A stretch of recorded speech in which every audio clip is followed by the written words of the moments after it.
بسم الله الرحمن الرحيم نحمده ونصلي على رسوله الكريم أما بعد فأعوذ بالله من الشيطان الرجيم بسم الله الرحمن الرحيم إنا نحن نزلنا الذكر وإنا له لحافظون صدق الله مولانا العظيم. وعن سهل بن معاذ الجهني رضي الله تعالى عنه عن أبيه أن رسول الله صلى الله عليه وسلم قال: من قرأ القرآن وعمل بما فيه ألبس والداه تاجا يوم القيامة ضوءه أحسن من ضوء الشمس في بيوت الدنيا لو كانت فيكم فما ظنكم بالذي عمل بهذا رواہ ابو داود او کما قال علیہ الصلاۃ والسلام. محترم بزرگوں، دوستوں اور عزیز طلبہ، آج ہم سب کے لیے بڑی خوشی و مسرت کا مقام ہے کہ ایک ننھے بچے نے قرآن کریم کا حفظ قرآن کی تکمیل ہوئی ہے اور قرآن کریم کی تکمیل کی یہ مجلس سجی ہوئی ہے. تو قرآن کریم یہ اللہ تبارک و تعالیٰ کی کتاب ہے. انصاف کی بات تو یہی تھی کہ اللہ بلند ہے، لہذا اس کا کلام بھی بلند ہونا چاہیے. انسان کے اندر یہ طاقت اور قوت نہیں کہ انسان اللہ رب العزت والجلال کے کلام کو اپنی زبان سے ادا کر سکے. انصاف کی بات تو یہی تھی، انصاف کا تقاضا تو یہی تھا، لیکن اللہ رب العزت والجلال کا یہ احسان ہے،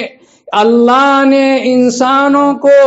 وہ طاقت دیا، وہ قوت دیا کہ ہم اپنی زبانوں سے اللہ رب العزت والجلال کے کلام کو ادا کر رہے ہیں. ورنہ انصاف کی بات تو یہی تھی کہ بندہ جو گئے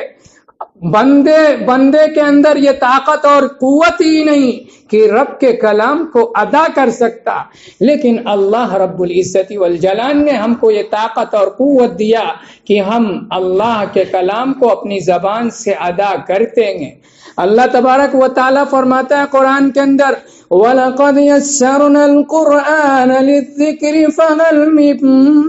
مُدَّكِرٍ،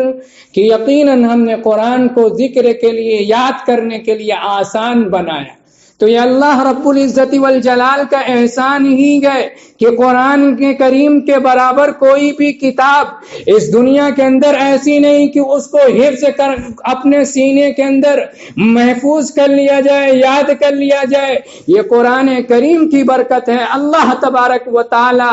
انسانوں کو، ننھے منھے بچے بھی قرآن کریم کے حفظ کر لیتے ہیں. یہ اللہ کی مدد آتی ہے. اگر اللہ کی مدد نہ ہو تو یاد رکھیں قرآن کریم جیسی موٹی کتاب کو کوئی اپنے سینے کے اندر حفظ نہیں کر سکتا، لیکن اللہ رب العزت والجلال کی مدد شامل حال ہوتی ہے. آسمانی کتابیں تو 4 ہیں، آسمانی مشہور جو کتابیں ہیں وہ 4 ہیں: توریت حضرت موسیٰ علیہ السلام پر، انجیل حضرت عیسیٰ علیہ السلام پر، اور زبور حضرت داؤد علیہ السلام پر. تو ان 4 کتابوں میں سے صرف قرآن کریم اپنی اصلی حالت پر باقی ہے. باقی جو 3 کتابیں تھیں، توریت اور انجیل اور زبور، اس زمانے پر ان کتابوں کو بھی تو اللہ تبارک و تعالیٰ نے نازل کیا، لیکن یہ کتابیں اپنی اصلی حالت پر باقی نہیں. اس کی وجہ یہ ہے کہ اللہ تبارک و تعالیٰ نے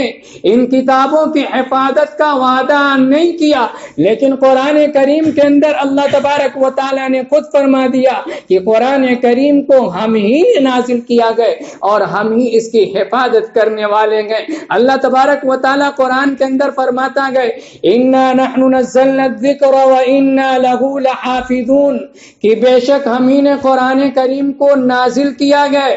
اور ہم ہی اس کی حفاظت کرنے والے گئے، تو قرآن کریم کی حفاظت بھی اللہ تبارک و تعالیٰ نے لیا گئے، اور حفاظت کی صورت بھی اللہ تبارک و تعالیٰ نے یہ بنا دیا کہ ننھے منھے معصوم بچے قرآن کریم کو اپنے سینوں کے اندر محفوظ کر لیتے گئے۔ اس کے علاوہ جو دوسری کتابیں تھی، زبور کا کوئی حافظ نہیں، انجیل کا کوئی حافظ نہیں، یہی وجہ ہے کہ آج یہ کتابیں اگرچہ آسمانی کتابیں تھیں لیکن یہ کتابیں اپنے اصلی حالت پر محفوظ نہیں۔ موجودہ زمانے کے اندر انجیل، جس کو بائبل کے نام سے جانتے گئے، انجیل کے 4 نسخے تو معتبر مانے جاتے ہیں، ویسے بہت سارے نسخے موجود ہیں لیکن 4 نسخے معتبر مانے جاتے ہیں۔ اور اس جو موجودہ زمانے کے اندر جو انجیل گئے، اس انجیل کو ہم دعوے کے ساتھ نہیں کر سکتے کہ وہ کتاب گئے جس کو اللہ تبارک و تعالی نے حضرت عیسیٰ علیہ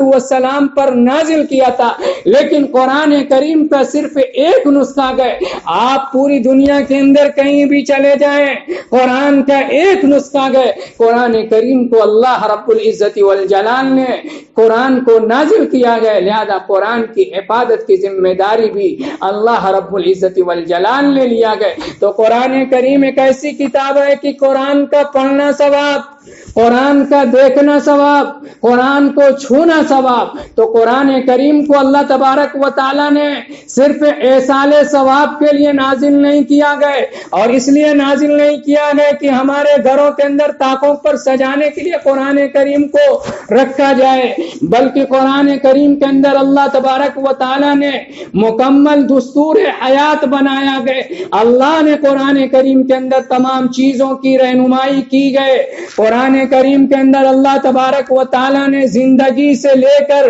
موت تک جو تمام حالات پیش آئیں گے، ان تمام چیزوں کو قرآن کریم کے اندر اللہ تبارک و تعالیٰ نے بیان کر دیا گیا۔ قرآن کریم کا سب سے پہلا حق ایک مسلمان کا کیا گئے؟ سب سے پہلا حق ایک مسلمان کا یہ گئے کہ قرآن کریم کو ہم صحیح انداز میں پڑھنے کی کوشش کریں۔ آج ہم مسلمانوں کے اندر قرآن کریم سے اس قدر غفلت برتی جاتی ہے کہ قرآن کریم جس کا نماز کے اندر پڑھنا یہ فرض ہوتا ہے، اگر ہمارا قرآن درست نہیں تو یاد رکھیں، اگر ہمارا قرآن درست نہیں، قرآن کے اندر ہم غلطی کر رہے ہیں تو بعض غلطیاں ایسی ہوتی ہیں کہ ان کے ہونے کی وجہ سے ہماری نماز فاسد ہو جاتی ہے۔ تو سب سے پہلا حق جو قرآن کا یہ ہے کہ قرآن کریم کو ہم صحیح انداز کے اندر پڑھنے کی کوشش کریں۔ آج بڑے افسوس کی بات ہے کہ دنیاوی چیزیں، ہم تمام چیزیں سیکھتے ہیں، جو دنیاوی کام ہے ان کو سیکھتے ہیں،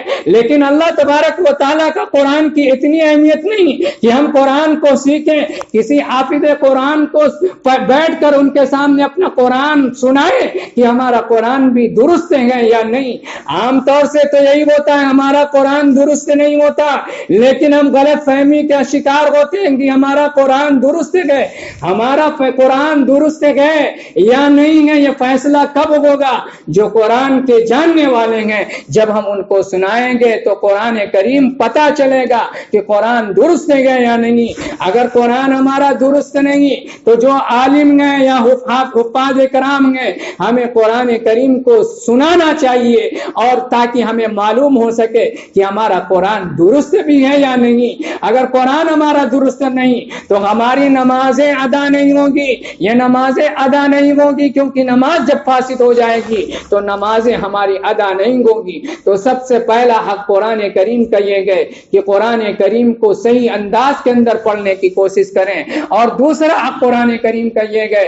کہ قرآن کریم کو سمجھنے کی کوشش کریں۔ قرآن کریم کو سمجھنا بھی یہ انتہائی ضروری ہے۔ قرآن کریم کے اندر اللہ رب العزت والجلال نے جگہ جگہ پر اس امر کو بیان کیا گیا، اس چیز کو بیان کیا گیا کہ قرآن کریم کو سمجھنے کی تلقین کی گئی ہے۔ تو قرآن کریم کو سمجھنے کی بھی کوشش کریں۔ جب ہم قرآن کریم کو سمجھیں گے تو ہمارا ایمان مضبوط ہوگا۔ اللہ رب العزت والجلال نے قرآن کریم کے اندر ان تمام گمراہ قوموں کے واقعات کو بیان کر دیا گیا جو اس روئے زمین پر جنہوں نے اللہ کی نافرمانیاں کی، اللہ کے حکموں کی خلاف ورزی کی تو اللہ تبارک و تعالیٰ نے ان کو اسی روئے زمین پر تباہ و برباد کر دیا۔ مثلا قوم نوح پر اللہ تبارک و تعالیٰ نے اس قدر زور کا سخت آزمائش بڑا عذاب آیا، آسمان سے بھی پانی کی بارش ہو رہی تھی اور اللہ تبارک و تعالیٰ نے زمین سے بھی بارش نازل کیا۔ تو قرآن کریم سے تو ہم جب قرآن کریم کو پڑھیں گے اور قرآن کریم کو سمجھیں گے تو ہم جو ان واقعات سے عبرت حاصل کریں گے، اور جگہ جگہ پر اللہ رب العزت والجلال ان کو قرآن کریم کے ان واقعات سے جو گمراہ قوموں کو اللہ نے گمراہ کیا گئے ان کے ذریعے سے اللہ تبارک و تعالیٰ یہ نصیحت کرتا گئے کہ اے ایمان والو تم ان سے نصیحت کرو، اگر تم ان کے ڈگر پر رہو گے تو جو ان کا حشر ہوا وہی تمہارا بھی حشر ہوگا۔ اس لیے قرآن کریم کو سمجھنے کی بھی کوشش کرنی چاہیے، اور حفظ قرآن کریم یہ انتہائی بابرکت چیز ہے، اس کی بے شمار فضیلت آئی ہیں۔ آج کچھ لوگ یہ کہتے ہیں کہ حفظ کلام کا قرآن کریم کو حفظ کرنا یہ فضول گئے، لہذا قرآن یہ کہنا ان کا غلط گئے۔ جس طرح قرآن کریم کے معنی کو حفاظت کرنا یہ بھی ضروری ہے، اسی طرح قرآن کریم کے الفاظ کو یاد رکھنا، قرآن کریم کی تلاوت کرنا، اس پر بھی ثواب ملتا گئے۔ میں نے جو حدیث پاک پڑھی گئے اس حدیث پاک کے اندر جناب رسول اللہ صلی اللہ علیہ وسلم نے ایک حافظ قرآن کا کیا مقام ہے، اس حدیث پاک کے اندر جناب رسول اللہ صلی اللہ علیہ وسلم نے اسی مضمون کو بیان کیا گیا کہ حافظ قرآن کے والدین کو کل قیامت کے دن کس طرح عزت سے نوازا جائے گا، اسی چیز کو بیان کیا گیا۔ اس حدیث پاک کو بغور سماعت فرمائے کہ جناب رسول اللہ صلی اللہ علیہ وسلم فرماتے ہیں، حضرت معاذ بن جوہنی رضی اللہ تعالیٰ اپنے والد محترم سے روایت کرتے ہیں کہ جناب رسول اللہ صلی اللہ علیہ وسلم نے فرمایا من قرأ القرآن وعمل بما فیہ، کہ جس شخص نے قرآن کریم کو حفظ کیا، قرآن کریم کو اپنے سینوں کے درمیان محفوظ کیا، آگے جناب رسول اللہ صلی اللہ علیہ وسلم نے کیا فرمایا وعمل بما فیہ، اور قرآن کریم کے اندر اللہ تبارک و تعالی نے جن باتوں کا حکم دیا گئے ان باتوں پر عمل کیا، جن باتوں پر کرنے کا حکم دیا گئے ان باتوں کو کیا، اور جن باتوں سے منع کیا گئے ان باتوں سے رک گیا، یعنی قرآن و حدیث کے مطابق زندگی بسر کیا۔ قرآن کریم کو حفظ یاد کرنے کے بعد شریعت مطہرہ پر عمل ہوا تو ایسے شخص کے والدین کو کیا انعامات سے نوازا جائے گا، قیامت کے دن ان کا کیا اکرام کیا جائے گا۔ جناب رسول اللہ صلی اللہ علیہ وسلم نے ارشاد فرمایا البس والداہ تاجن یوم القیامہ،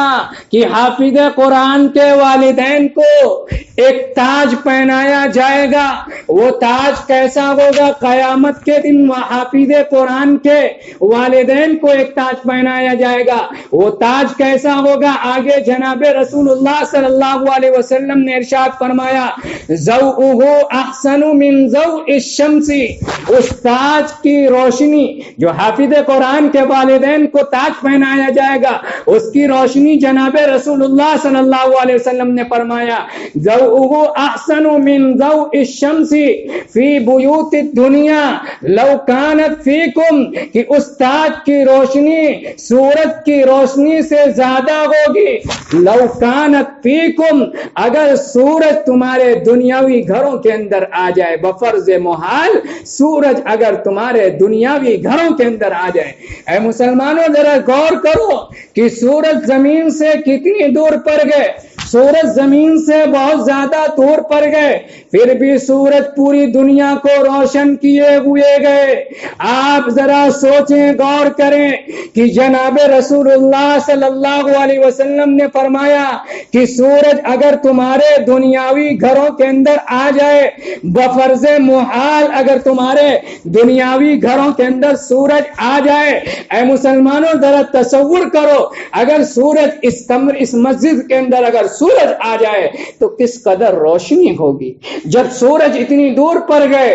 اور پوری دنیا کو روشن کیے ہوئے گئے، لہذا اگر سورج ہمارے دنیاوی گھروں کے اندر آ جائے تو کس قدر روشنی ہوگی۔ جناب رسول اللہ صلی اللہ علیہ وسلم نے فرمایا کہ حافظ قرآن کے والدین کو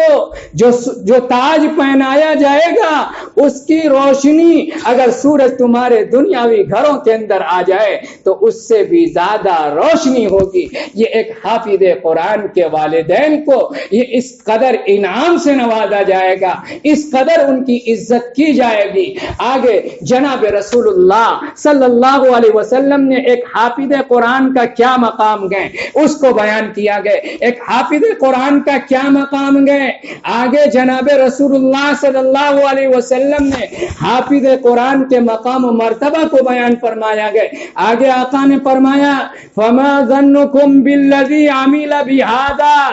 جب حافظ قرآن کے والدین کو اس قدر انعام سے نوازا جا رہا ہے کہ سورج سے زیادہ روشن تاج پہنایا جا رہا ہے، فما ظنکم بالذی عمل بہذا، لہذا خود حافظ قرآن کا کیا مقام و مرتبہ ہوگا۔ تو اس حدیث پاک کے اندر جناب رسول اللہ صلی اللہ علیہ وسلم نے حافظ قرآن کا کیا مرتبہ، کیا عزت سے نوازا جائے گا، یہ صرف اللہ تبارک و تعالیٰ کو معلوم۔ اللہ تبارک جناب رسول اللہ صلی اللہ علیہ وسلم نے صرف یہ فرمایا گیا کہ جب حافظ قرآن کے والدین کو اس قدر انعام سے نوازا جا رہا ہے تو خود حافظ قرآن کا کیا مقام ہوگا۔ تو حافظ قرآن کے کس قدر عزت کی جائے گی، کس قدر انعام سے نوازا جائے گا، یہ صرف اور صرف اللہ تبارک و تعالیٰ کو معلوم ہے۔ لیکن صرف حفظ قرآن کر لینا یہی کافی نہیں، بلکہ قرآن کریم کو یاد کر لینے کے بعد کچھ ذمہ داریاں عائد ہوتی ہیں۔ صرف حفظ قرآن کر لینا یہ کافی نہیں، کیونکہ جناب رسول اللہ صلی اللہ علیہ وسلم نے یہ قید لگائی ہے من قرأ القرآن وعمل بما فی، حافظ قرآن کے والدین کو اس وقت گراں قدر انعام سے نوازا جائے گا جب زندگی بھر اس پر عمل پیرا ہو۔ یہ نہیں کہ صرف حفظ قرآن کو کر لیا، حافظ بن گیا اور قرآن کریم کو بھول گیا اور اس کی زندگی کے اندر قرآن پر عمل نہیں، تو ایسے حافظ قرآن کے والدین کو، ایسے حافظ قرآن کے والدین کا اکرام نہیں کیا جائے گا۔ تو اس لیے آج یہ سب سے والدین کی یہ ذمہ داری ہوتی گئے، والدین کی یہ ذمہ داری بڑھ جاتی گئے کہ اپنے اولاد کی فکر کریں، اپنے اولاد کو دیکھیں کہ اگر ہمارا بچہ کسی غلط لوگوں کے ساتھ رہ رہا ہے تو ان پر تنبیہ کریں، اور خود بھی، اور ہمارا بچہ نیک کب بنے گا جب ہمارے گھروں کے اندر دینی ماحول ہوگا۔ ہمارا بچہ تو حافظ قرآن ہو گیا لیکن ہمارے گھروں کے اندر اگر ماحول دینی نہیں تو وہ ہمارا بچہ بھی دین پر عمل نہیں کر پائے گا۔ اس لیے ضرورت اس بات کی ہے کہ اگر ہمارا بچہ حافظ قرآن بن گیا ہے تو گھر کے اندر بھی دینداری کا ماحول پیدا کریں، اور خود اور اس کی اسی طرح دینداری، جب ہم خود گھر والے جب دیندار بنیں گے تو ہمارا بچہ بھی دیندار بنے گا۔ اور اس بات کی کوشش کریں، فکر کریں کہ ہمارا بچہ جو ہے، اور حافظ قرآن کی بھی خود ایک ذمہ داری عائد ہوتی ہے کہ اب ہم حافظ قرآن ہو گئے ہیں، لہذا کوئی ایسا کام نہ کریں جو ہماری شان کے خلاف ہو، لہذا ہمارا اٹھنا بیٹھنا ایسے لوگوں کے ساتھ نہ ہو جو اوباش قسم کے ہو، یا ایسے لوگ ہیں جو متہم ہیں، ایسے لوگوں کے ساتھ نہ ہمارا اٹھنا بیٹھنا ہو، کیونکہ اب ہم حافظ ہو گئے، ہمارا ایک وقار ہے، ہم اس وقار کو برقرار رکھیں۔ اور ساتھ ساتھ جو حافظ قرآن کے جو ذمہ دار ہیں، جو ان کے بھائی ہیں یا ان کے والدین ہیں، ان کی بھی ذمہ داری ہے کہ ابھی بچے ہیں، ان کو ہم صحیح راستے پر چلنے کی تلقین کریں۔ اگر ہمارا بچہ کسی غلط راستے پر جا رہا ہے تو ہم اس کی تنبیہ کریں، کیونکہ اگر جب ہم تنبیہ کریں گے تو ہمارا بچہ صحیح راستے پر جائے گا۔ اور اسی طرح ہم قرآن کریم کے جو حافظ ہیں ان سے بھی ہم محبت کریں، کیونکہ قرآن کریم سے حفظ جو پڑھانے والے ہیں اللہ کے محبوب پیغمبر نے ان کے بارے میں فرمایا خیرکم من تعلم القرآن وعلمہ، کہ تم میں سے سب سے بہترین وہ لوگ ہیں جو قرآن کو پڑھنے والے ہیں اور قرآن کو پڑھانے والے ہیں۔ لہذا قرآن کریم کے جو پڑھانے والے ہیں ہم ان کا بھی اکرام کریں۔ تو میں ان کے استاد محترم جو ہیں ان کو بھی میں مبارکباد پیش کرتا ہوں۔ اسی طرح جو حافظ قرآن کے جو اچھا حافظ ہوا گئے ان کے والد صاحب کو اور ان کے بھائیوں کو میں مبارکباد پیش کرتا ہوں، اور ان سے ایک گزارش یہ کرتا ہوں کہ ہمارا بچہ حافظ قرآن ہو گیا ہے تو ہم اس بات کی فکر کریں کہ یہ بچہ زندگی بھر قرآن کریم کو محفوظ رکھے اپنے سینوں کے اندر، اور اسی طرح اس کا رہن سہن بھی اس کو شریعت مطہرہ پر عمل ہو، کیونکہ صرف حفظ قرآن کر لینا ایسے والدین کو تاج نہیں پہنایا جائے گا، بلکہ ایسے حافظ قرآن کے والدین کو تاج پہنایا جائے گا کہ زندگی بھر قرآن پر عمل بھی ہو۔ اگر زندگی بھر قرآن پر عمل نہیں، ہمارا بچہ صرف حفظ قرآن تو کر لیا لیکن آگے چل کر وہ قرآن پر عمل پیرا نہیں، اس کی زندگی کے اندر شریعت مطہرہ پر عمل نہیں کر رہا ہے، تو ایسے شخص کو، ایسے والدین کو، ایسے حافظ قرآن کے والدین کا اکرام نہیں کیا جائے گا۔ اس لیے والدین کی بھی ذمہ داری عائد ہوتی ہے کہ ہم اپنے بچوں کی حفاظت کریں، ان کو تنبیہ کریں، اور غلط لوگوں کے ساتھ اگر رہ رہے ہیں تو ہم ان کی تنبیہ کریں اور صحیح راستے پر چلنے کی تلقین کریں۔ اور ہم سب کی یہ ذمہ داری بنتی ہے کہ ہم قرآن کریم کو صحیح انداز کے اندر پڑھنے کی کوشش کریں، اور خاص طور سے قرآن کریم کو سمجھنے کی کوشش کریں۔ آج مسلمان ہر جگہ پریشان حال ہے، اس کی وجہ یہی ہے کہ ہمارا رشتہ جو ہے وہ قرآن کریم سے کمزور ہو گیا ہے۔ حضرت شیخ الہند رحمہ اللہ جو بہت بڑے عالم دین ہیں، ملک کی آزادی کے اندر ان کا بہت بڑا کردار رہا ہے۔ حضرت شیخ الہند رحمہ اللہ کو کالا پانی کی سزا بھی کاٹنی پڑی۔ جب حضرت کالا پانی کی سزا سے واپس آئے تو انہوں نے دو باتیں فرمائی ہیں کہ مسلمانوں کی تباہی اور بربادی کا صرف دو وجہ ہیں، ایک تو قرآن کریم سے دوری اور دوسرے آپسی اختلاف۔ تو قرآن کریم سے رشتے کو ہمیں مضبوط کرنا ہوگا۔ ہم جب قرآن کریم سے قریب آئیں گے تو ہمارا ایمان بھی بنے گا۔ ایمان جو مضبوط ہوتا ہے وہ قرآن کریم سے مضبوط ہوتا ہے۔ جب ہم قرآن پڑھیں گے قرآن کریم کے اندر تو اللہ فرماتا ہے کہ ایمان والے بندے جب قرآن کریم کو پڑھتے ہیں تو ان کے دل نرم ہو جاتے ہیں۔ آج ہم قرآن پڑھتے ہیں ہمارے دلوں پر کوئی اثر نہیں، اس کی وجہ یہ ہے کہ ہم قرآن کریم کو سمجھنے کی کوشش نہیں کرتے، اور قرآن کریم کے اندر اللہ تبارک و تعالیٰ نے تو اثر تو رکھا ہے، قرآن کریم کو سمجھ پر پڑھا جائے یا بغیر سمجھ کے سمجھے پڑھا جائے، قرآن کریم کے پڑھنے پر ثواب تو ملتا ہے۔ اسی طرح قرآن کریم کا اثر تو ہوتا ہے، لیکن قرآن کریم کے پڑھنے کا ثواب اصل مقصد تب حاصل ہوگا، سونے پر سہاگا تب حاصل ہوگا جب ہم قرآن کریم کو پڑھنے کے ساتھ ساتھ قرآن کریم کو سمجھنے کی کوشش کریں گے۔ اللہ تبارک و تعالی ہم سب کو کہنے سننے سے زیادہ عمل کی توفیق نصیب فرمائے۔ آمین۔ وآخر دعوانا الحمدللہ۔